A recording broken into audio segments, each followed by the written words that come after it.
প্রিয় ছাত্রছাত্রীরা, আজকে আমি তোমাদেরকে এই ভিডিওর মাধ্যমে ক্লাস 9-এর ভৌতবিজ্ঞানের যে সমস্ত প্রশ্নগুলো দেওয়া হয়েছে ফিজিক্যাল সায়েন্সের সেকেন্ড সামেটিভের জন্য, অর্থাৎ দ্বিতীয় পর্যায়ক্রমিক মূল্যায়নের জন্য, স্কুল নম্বর 10 পেজ নম্বর 286, সেখানে গ্রুপ এ, বি এবং সি এর মধ্যে যে সমস্ত প্রশ্নগুলো দেওয়া আছে এই তিনটে বিভাগের সমস্ত প্রশ্নের উত্তর আমরা আলোচনা করবো আজকে এই ভিডিওর মাধ্যমে। তোমরা ভিডিওটা শুরু থেকে শেষ অবধি অবশ্যই দেখবে এবং চ্যানেল যদি নতুন হয়ে থাকে অবশ্যই তোমরা চ্যানেলটাকে সাবস্ক্রাইব করে রাখবে পরবর্তী যে স্কুলগুলো আছে সেগুলোর প্রশ্ন উত্তর পাওয়ার জন্য। এবং এর আগের যে স্কুলগুলো ছিল সেগুলোর প্রশ্ন উত্তর আমরা আলোচনা করে দিয়েছি, তোমরা প্লেলিস্ট থেকে সেই প্রশ্ন উত্তরগুলো পেয়ে যাবে, সেখান থেকে দেখে নিও সেই প্রশ্ন উত্তরগুলো। আজকে আমরা আলোচনা করবো এই প্রশ্ন উত্তরগুলো। দেখো যে 10 নম্বর স্কুল 286 নম্বর পেজ, 10 নম্বর স্কুল গ্রুপ এর মধ্যে দেখো যে প্রশ্নগুলো আছে 8টা প্রশ্ন এখানে আমাদের দেওয়া আছে, 8 নম্বর করে 8 নম্বর। একের দাগে বলা আছে দেখো সঠিক উত্তরটি নির্বাচন করে লেখো। একের দাগের একের প্রশ্ন দেখো বলা আছে 1 মিলিমোল, বলা আছে দেখো 1 মিলিমোল NH3 তে অণুর সংখ্যা হলো 1 মিলিমোল NH3 তে অণুর সংখ্যা হলো, তাহলে 1 মিলিমোল NH3 তে অণুর সংখ্যা কত হবে? তাহলে সেটা এখানে আমাদের সঠিক উত্তর যেটা হবে 6.022 × 10⁻20, এটা আমাদের সঠিক উত্তর হবে। তো দেখো এটা কিভাবে তোমরা করবে। আমরা কি জানি 1 মোল অণুতে থাকে কত অণু আমরা জানি। এইটা দেখো এভাবে তোমরা ক্যালকুলেট করবে যে 1 মোল অণুতে থাকে 1 মোল অণুতে থাকে 6.022 × 10⁻23 টি অণু থাকে, আমরা জানি এটা আমরা জানি। তাহলে 1 মিলিমোল মানে কত? 1 মিলিমোল মানে কি জানি 10⁻³ তাহলে 1 মিলিমোল মানে কত? সেটা হবে 10⁻³ মোল, এটা হবে। তাহলে অতএব কি হবে দেখো এখানে তাহলে কি হবে, তাহলে অণুর সংখ্যা হবে অণুর সংখ্যা সমান কত হবে?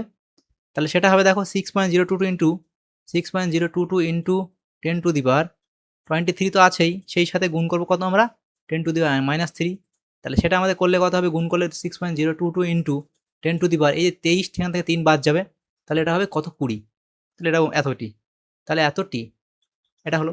এর পরবর্তী প্রশ্ন দেখো বৃষ্টির ফোঁটা গোলকাকৃতি হয়ে নিচে পড়ার কারণ হলো সান্দ্রতা, প্লবতা, পৃষ্ঠটান নাকি ওজন? তাহলে এখানে হবে কোনটা?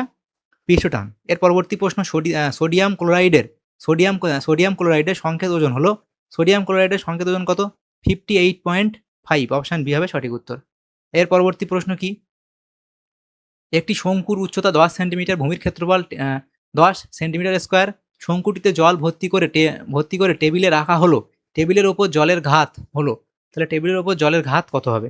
অপশন বি হবে সঠিক উত্তর 1 নিউটন। এর পরবর্তী প্রশ্ন দেখো বলা হয়েছে কি, পরবর্তী প্রশ্ন যেটা বলা হয়েছে দেখো যে আচ্ছা তোমরা এই টেবিলের ঘাত তোমরা কিভাবে নির্ণয় করবে? টেবিলের ঘাত সমান ভূমির ক্ষেত্রফল ইন্টু উচ্চতা ইন্টু ঘনত্ব ইন্টু অভিকর্ষ ত্বরণ। দেখো তাহলে কি দেখো সেটা হচ্ছে কি, দেখো এখানে যেটা তোমরা করবে যে টেবিলের ওপর ঘাত সেটা সমান কি হবে, যে ভূমির ক্ষেত্রফল ইন্টু উচ্চতা ইন্টু ঘনত্ব ইন্টু অভিকর্ষ ত্বরণ, তাহলে সেখান থেকে আমাদের একটা ভ্যালু এরকম আসবে বি 1 নিউটন, এরকম একটা উত্তর আসবে। পরবর্তী যে প্রশ্ন সেটা বলা আছে দেখো 5 দাগের প্রশ্ন, সেটা কি 5 দাগের প্রশ্নতে 5 দাগের যে প্রশ্ন 5 দাগের প্রশ্ন কি বলা আছে দেখো, Na2O2 হলো একটি ক্ষারীয় অক্সাইড, প্রশাম অক্সাইড, পারঅক্সাইড নাকি উভধর্মী অক্সাইড?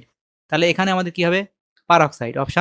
অপশন এখানে কোনটা সঠিক হবে, সেটা হলো এটা হবে পারঅক্সাইড, অপশন সি অর্থাৎ পারঅক্সাইড। এর পরবর্তী প্রশ্ন কি, 6 দাগের প্রশ্ন, সোডিয়াম অ্যামালগামে দ্রাবক হলো, তাহলে সোডিয়াম অ্যামালগামে দ্রাবক হলো কোনটা, সেটা হবে এখানে অপশন এ অর্থাৎ পারদ। পরবর্তী প্রশ্ন, পদার্থ কোনটি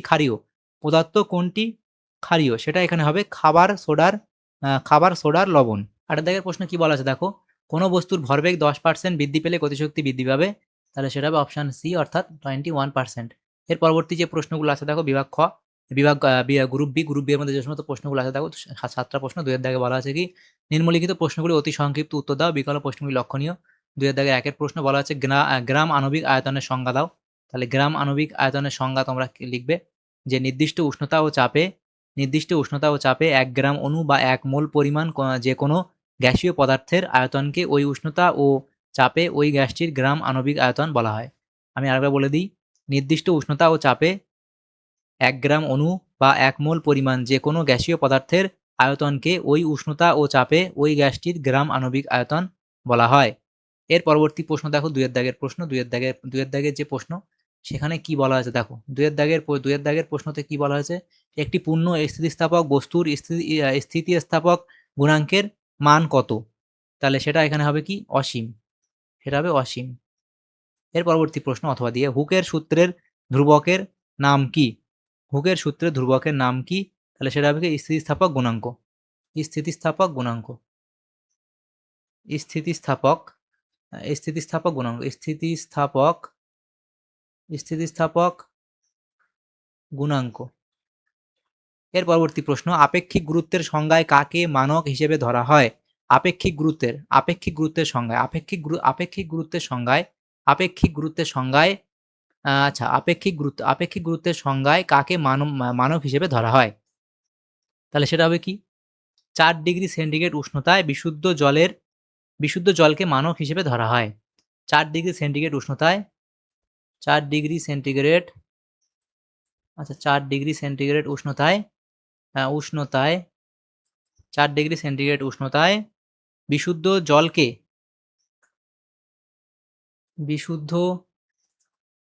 জলকে মানক হিসাবে ধরা হয়। তার পরবর্তী যে প্রশ্ন কি বলা আছে দেখো,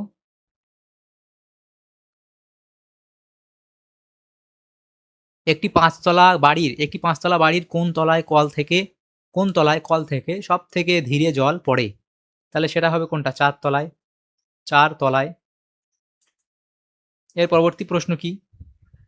আচ্ছা 4 তলায় না, এটা 5 তলাতেই হবে। 5 তলায় 5 তলায় সব থেকে ধীর গতিতে জল পড়বে। পরবর্তী প্রশ্ন দেখো, একটি গ্লোবাল লবণে কেলাস জলের অনুসংখ্যা কত? গ্লোবাল লবণে কেলাস জলের অনুসংখ্যা কত? সেটা হবে 10। অনুসংখ্যা কত? 10। এর পরবর্তী প্রশ্ন দেখো, আচ্ছা এর সংকেত তোমরা সংকেত দরকার নেই, এখানে 10 লিখে দিলেই হবে। অথবা দিয়ে প্রশ্ন গরম ভাতের ফ্যানে বিস্তার মাধ্যম কোনটি? গরম ভাতের ফ্যানে বিস্তার মাধ্যম কোনটি? সেটা হবে কোনটা? বিস্তার মাধ্যম হলো জল। এর পরবর্তী প্রশ্ন কলিচুনের ক্ষেত্রে দ্রাব্যতা লেখটি অঙ্কন করো। কলিচুনের ক্ষেত্রে দ্রাব্যতা লেখটি অঙ্কন করো। তাহলে কলিচুনের ক্ষেত্রে দ্রাব্যতা লেখটি অঙ্কন করতে বলা হয়েছে। তাহলে কলিচুনের ক্ষেত্রে উষ্ণতা বাড়লে দ্রাব্যতা হ্রাস পায়। তাহলে কলিচুনের ক্ষেত্রে দ্রাব্যতা লেখটি অঙ্কন করো। তাহলে উষ্ণতা লেখচিত্র দেখো এভাবে তোমরা আঁকবে যে এদিকে উষ্ণতা আর এদিকে দ্রাব্যতা, এটা হলো দ্রাব্যতা। তাহলে যখন কি হবে? উষ্ণতা যখন বাড়বে দ্রাব্যতা কি হবে? তখন কমবে। এরকম হবে, উষ্ণতা যখন বাড়তে থাকবে দ্রাব্যতা তত কমতে থাকবে। এর পরবর্তী প্রশ্ন দেখো বলা আছে বাঁধের জলে কি ধরনের শক্তি সঞ্চিত থাকে? তাহলে হবে কি স্থিতি শক্তি সঞ্চিত থাকে, এটা হলো। এর পরবর্তী যে প্রশ্নগুলো আছে দেখো বলা আছে গ্রুপ সি, সেখানে যে প্রশ্নগুলো আছে 3 দাগের প্রশ্ন, নিম্নলিখিত প্রশ্নগুলি সংক্ষিপ্ত উত্তর দাও। এখানে 5 2 10 নম্বর দেওয়া হয়েছে। এই প্রশ্নগুলো নেক্সট পেজে আমরা আলোচনা করব। প্রথম প্রশ্ন কি আছে দেখো, প্রমাণ চাপ ও তাপমাত্রায় 22.4 লিটার সালফার ডাই অক্সাইড গ্যাসের ভর কত? তাহলে আমাদের S32 ও 16 বলে দেওয়া আছে। তাহলে সালফার ডাই অক্সাইড SO2 এর আণবিক ভর কত? তাহলে S হচ্ছে 32 আর O2 আছে, তাহলে 16 × 2, সেখান থেকে আমাদের 64 গ্রাম আসবে। তাহলে আমরা জানি প্রমাণ চাপ ও তাপমাত্রা এসটিপিতে 22.4 লিটার যে কোনো গ্যাসের ভর তার আণবিক ভরের সমান। তাহলে সুতরাং এসটিপিতে 22.4 লিটার গ্যাসের ভর কত হবে? 64 গ্রাম। অতএব এসটিপিতে 22.4 লিটার SO2 গ্যাসের ভর হবে। তাহলে সেটা আমরা দেখো, এটা তো ঐকিক নিয়মে আমাদের যদি আমরা এক লাইনে লিখে দিতে পারি, সেটা আমাদের হবে 6.4 গ্রাম। তাহলে দেখো এখানে কি হবে, দেখো এসটিপিতে 22.4 লিটার গ্যাসের ভর 64 গ্রাম। তাহলে এসটিপিতে যদি আমরা 2.24 গ্যাসের ভর কত হবে? 64/22.4 ইন্টু 2.24, তাহলে উত্তর হবে 6.4 গ্রাম। তাহলে এখানে দেখো 2.24 লিটার সালফার ডাইঅক্সাইড গ্যাসের ভর 6.4 গ্রাম। দ্বিতীয় প্রশ্ন কি সান্দ্রতাঙ্কে সিজিএস ও এসআই এককের মধ্যে সম্পর্ক স্থাপন করো। তাহলে এখানে দেখো সান্দ্রতাঙ্কে সিজিএস একক হলো পয়েজ এবং এসআই একক হলো পাস্কাল সেকেন্ড। তাহলে আমরা জানি কি 1 এসআই একক সমান 1 kg metre inverse into second inverse. তাহলে সেখানে দেখো এটা আমরা যদি এভাবে লিখি 1 কেজি ওপরে, বাকি দুটোর নিচে চলে আসবে ইনভার্স যেহেতু আছে। তাহলে এবার এগুলোকে সিজিএস এককে রূপান্তরিত করলে পাই। তাহলে দেখো এখানে 1 কেজিকে লিখবো 1000 গ্রাম, 1 মিটারকে লিখবো 100 সেন্টিমিটার এবং 1 সেকেন্ডকে 1 সেকেন্ড লিখবো। এবং তাহলে এটা আমাদের ক্যালকুলেট করলে কত হবে?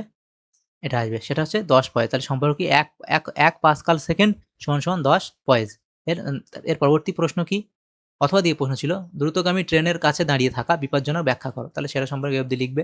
তৃতীয় দাগের প্রশ্ন ছিল কি 40 গ্রাম পার লিটার NaOH দ্রবণটিকে শতকরা মাত্রায় প্রকাশ করো, তাহলে 40 গ্রাম পার লিটার দ্রবণের অর্থ হলো 1 লিটার বা 1000 ml দ্রবণে NaOH দ্রবীভূত আছে 40 গ্রাম। শতকরা মাত্রা বলতে বোঝায় 100 ml দ্রবণে কত গ্রাম দ্রাব্য আছে। সুতরাং 1000 ml দ্রবণে NaOH থাকে 40 গ্রাম, 1 ml দ্রবণে কত থাকে, 100 ml দ্রবণে কত থাকে, 4 গ্রাম। তাহলে আমাদের হাতে দ্রবণটি শতকরা মাত্রা কত হবে, 4%। অথবা দিয়ে প্রশ্ন ছিল কি বর্ষাকালে বাণিজ্যিক খাদ্য লবণ ভিজে থাকার কারণ কি, সেটাই অবধি তোমরা লিখবে। এর পরবর্তী প্রশ্ন কি বলা আছে দেখো, বলা আছে সালফিউরিক অ্যাসিডকে কিভাবে শনাক্ত করা যায়, তাহলে সালফিউরিক অ্যাসিডকে পরীক্ষা এবং বৈশিষ্ট্য শনাক্তকরণ যে সমীকরণ সেটা তোমরা লিখবে।